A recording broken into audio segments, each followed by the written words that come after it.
মারে এই দুটো চরণ পেয়ে যারা সাধু সঙ্গে এলো না, ভাগবতে এলো না, ভগবানের শ্রীমন্দিরে এলো না, ভগবান দর্শন করতে এলো না, তাদের আর বৃক্ষ জন্মের মাঝে কোনো পার্থক্য আছে? এই দুটো চরণ পেয়ে যারা চরণের সদ্ব্যবহার করলো না, তাদের আর পঙ্গুর মাঝে কি পার্থক্য আছে রে মা? আমরা কতজন আছি এই চরণের সদ্ব্যবহার করি না? এই চরণ পেয়ে একটা দিনও মন্দিরে এসে ভগবানের কাছে যে একটু বসবো এই সময়টা নাই। ভগবানের ঘরে অনেকে দেখবেন শুধু যায় আর আসে, এত শীঘ্র এত তারা, সব জায়গায় সময় আছে, শুধু ভগবানের কাছে একটু বসতে সময় নাই। অনেকে ভাগবতে আসবে, বসবে না, এদিক ওদিক ঘোরাফেরা করবে, একটু দাঁড়িয়ে চলে যাবে, একটু বসবে না।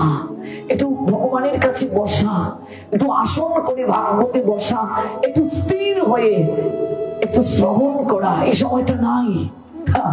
মহাজন হাসেন, ওরে বুঝবে সেদিন, বুঝবে এমন একদিন সময় আসবে কিছুই করার সেদিন থাকবে না, থাকবে না। নরোত্তম ছুটলেন, পদ্মার তীরে গিয়ে বলছেন, ওগো পদ্মা, কতকাল ধরে তুমি এই প্রেম সঞ্চয় করে রেখেছ, আমায় তুমি অবিস্নাত করো, প্রেম দান করো। এই বলে নরোত্তম পদ্মায় ছাপ দিলেন। গায়ের বরণটা ছিল নরোত্তমের কালো। ডুব দেওয়ার সঙ্গে সঙ্গে দেখছেন গৌর বরণ এক কিশোর যেন নরোত্তমকে প্রেম আলিঙ্গন করলো। আলিঙ্গনের সঙ্গে সঙ্গে নরোত্তমের গায়ের বরণ কালো ছিল, ফর্সা হয়ে গেলেন। পদ্মা থেকে উঠে প্রেমে বিগলিত হয়ে নরোত্তম দুটো বাহু তুলে হরিবল হরিবল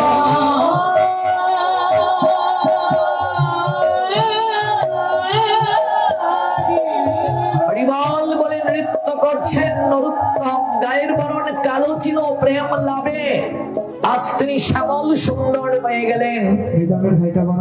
গৌর বরণ তার হয়ে গেল গায়ের বরণ।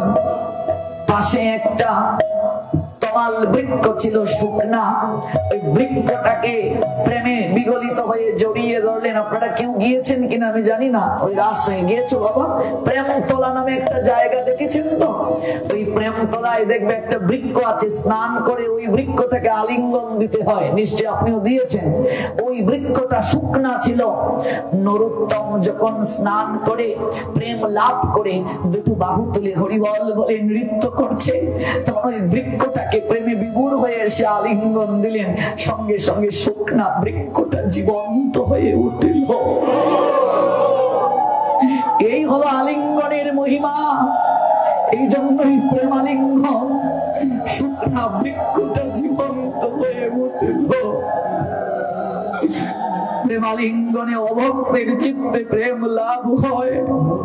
মরুভূমির মতো যার হৃদয়, তার মাঝেও প্রেম সিঞ্চন হয়।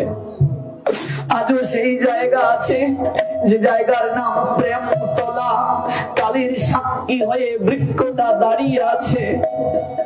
আজকে যারা এই লীলা শ্রবণ করলেন, নরোত্তম দাস ঠাকুরের আজকে আবির্ভাব তিথি, জন্ম তিথি, যদি কোনোদিন যান রাজশাহীতে নরোত্তম দাস ঠাকুরের ধামে, আজকে এই লীলাটা, এই পাঠটা আপনাদের মনে হবে।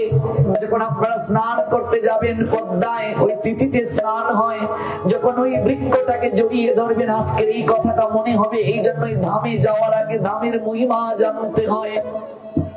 গৌর আমার যে সকল স্থান করিলা ভ্রমণ রঙ্গে, সে সকল স্থান হেরিব আমি প্রণয়ী ভক্ত সঙ্গে। যারা প্রণয়ী ভক্ত, যাদের প্রেম ভক্তি আছে, এরকম ভক্তের সঙ্গে ধাম দর্শন করতে হয়।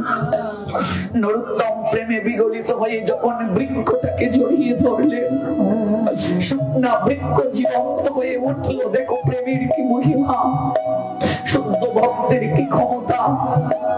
কালের সাক্ষী হয়ে বৃক্ষটা আছে। নরোত্তম সদামে চলে গেছেন লীলা সম্বরণ করে, কিন্তু বৃক্ষটাকে জীবিত রেখে তিনি অনন্তকাল ধরে জগৎ জীবকে জানাচ্ছেন, দেখো এটি প্রেমতলা, এখানেই প্রেম গৌর হরি দিয়েছিলেন। পর্দায় সঞ্চয় করে রেখে গিয়েছিলেন। ওই প্রেম আজও মানুষ লাভ করতে পারে। আমাদের সেই চিত্তে ভক্তি কখনো যথার্থতা নেই বলে আমরা আলিঙ্গন দিয়ে আসি বৃক্ষকে, কিন্তু আমাদের প্রেম হয় না। ওই বৃক্ষকে স্বয়ং নরোত্তম আলিঙ্গন দিয়েছিলেন। নিত্যানন্দের অভিন্ন তনু সেই নরোত্তম দাস ঠাকুরের আজকের আবির্ভাব তিথিতে আমরা প্রেম ভক্তি অঞ্জলি বিনম্র শ্রদ্ধা নিবেদন করছি। সেই প্রেম ভক্তির মহাজন নরোত্তম যেন আমাদের একটু প্রেম দান করেন। আমরা সংসারের বিষয় নলে দিবানিশি পড়ছি, আমাদের চিত্ত মরুভূমির ন্যায় হয়ে গেছে। আমাদের চিত্তে প্রেমের বড় অভাব, প্রেমহীন জীবন। মহাপ্রভু জানালেন কাঙ্গালের জীবন, যে এই মনুষ্য জীবন লাভ করে প্রেম লাভ করলো না, কৃষ্ণ প্রেম যে লাভ করলো না, তার মতো দরিদ্র কেউ নাই। প্রেমহীন জীবন, দরিদ্র জীবন। এই জন্য গৌরাঙ্গ সুন্দর জানালেন, দাস করি বেতন মুড়ি দেহ প্রেম ধন, আমি বিক্রি নিজে হয়ে যাব। মহাপ্রভু জানলেন, আমি সারাদিন তোমার বাড়ি কাজ করে দেব। বৈষ্ণবকে বলছেন, সারাদিন তোমার বাড়ি কাজ করে দেব। হে বৈষ্ণব ঠাকুর, দিন শেষে সন্ধ্যা বেলা একটা তো মাইনা দিতে হয়, আমাকে বিনিময়ে একটু প্রেম ধন ভিক্ষা দিও। এমন প্রাণের ঠাকুর গুড়া ভগবান, এত করুণার নিলয় আর কোন যুগে আসেননি বাবা। সারাদিন তোমার বাড়ি আমি কাজ করব, দিন শেষে তো একটা মাইনা দিতে হয় কাজের লোককে। মহাপ্রভু সাধুকে বলছেন, বৈষ্ণবকে বলছেন, আমি সব কাজ করে দেব, আমায় একটু প্রেম দান করো। কৃষ্ণ প্রেম একাকি আমার নাহি পায় বল, হরিনাম সংকীর্তনে তুমি কৃপা করি শ্রদ্ধা বিন্দু দিয়া দেহ কৃষ্ণ নাম ধনে। কৃষ্ণ সে তোমার, কৃষ্ণ দিতে পারো, সে শক্তি তোমারও আছে। আমি তো কাঙ্গাল, কৃষ্ণ কৃষ্ণ বলে ধাই তব পাছে পাছে। তাই আমি পিছনে পিছনে যাচ্ছি, ওই প্রেম ভক্তির বিনাশ নাই। এটি প্রাপ্তি মনুষ্য জীবনের উদ্দেশ্য। তাই আজ রাধারমন দাস বাবাজি সেবককে বলছেন, ওরে ওই কুকুরটাকে তাড়িয়ে দিস না, ওর পূর্বজন্মে অনেক ভক্তি ছিল রে। কোন বৈষ্ণব চরণে হয়তো অপরাধ করার কারণে ও কুকুর কুলে জন্ম নিয়েছে, কিন্তু তার ভক্তিটা নষ্ট হয়ে নাই। নরোত্তম দাস ঠাকুর জানালেন, হরিস্থানে অপরাধে তারে হরি নাম। আপনি নরোত্তমের পদ ছাড়া কখনো পারবেন বৈষ্ণব জগতে চলতে? নরোত্তম ছাড়া বৈষ্ণব সমাজ চল, বৈষ্ণব জগৎ চল। প্রেম ভক্তি চন্দ্রিকা যারা প্রতিদিন পাঠ করে, আমি জানি না আপনাদের গৃহে আছে কিনা, যদি না থাকে গ্রন্থটা কিনবেন। প্রেম ভক্তি চন্দ্রিকা, এটা যে পাঠ করবে তার প্রেম লাভ হবেই হবে, হবেই হবে, হবেই হবে। দৃঢ় কণ্ঠে নরোত্তম দাস ঠাকুর জানিয়ে গেলেন। আপনি বুঝেন না, পড়তে থাকুন। হিন্দি নয়, সংস্কৃত নয়, বাংলায় লেখা। আপনি পড়ুন, পড়ার ছন্দে পড়তে থাকুন। বুঝতে পারেন না, দরকার নেই বুঝার, পড়তে থাকুন। পড়তে পড়তে দেখবেন স্বয়ং গৌরহরি আপনার হৃদয়ে প্রকাশ হয়ে বুঝিয়ে দিচ্ছেন। কিন্তু পড়তে হবে। প্রেম ভক্তি চন্দ্রিকা, চন্দ্রিকা মানে চাঁদ।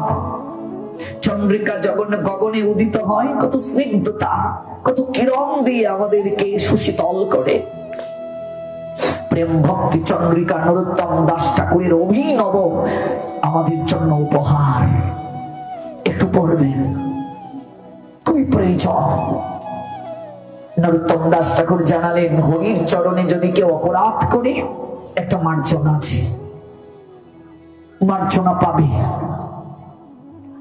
হরি নাম করতে করতে একদিন তার মার্জনা হয়ে যাবে। কিন্তু সাধু চরণে যদি কেউ অপরাধ করে, বৈষ্ণব চরণে যদি অপরাধ করে, এটা মার্জনা নাই।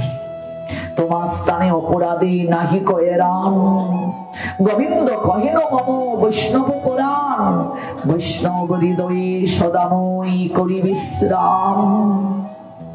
বৈষ্ণব তথা সাধু সেবা কলিহত সংসারী জীবের একমাত্র ভজন, আর কোন ভজন নাই।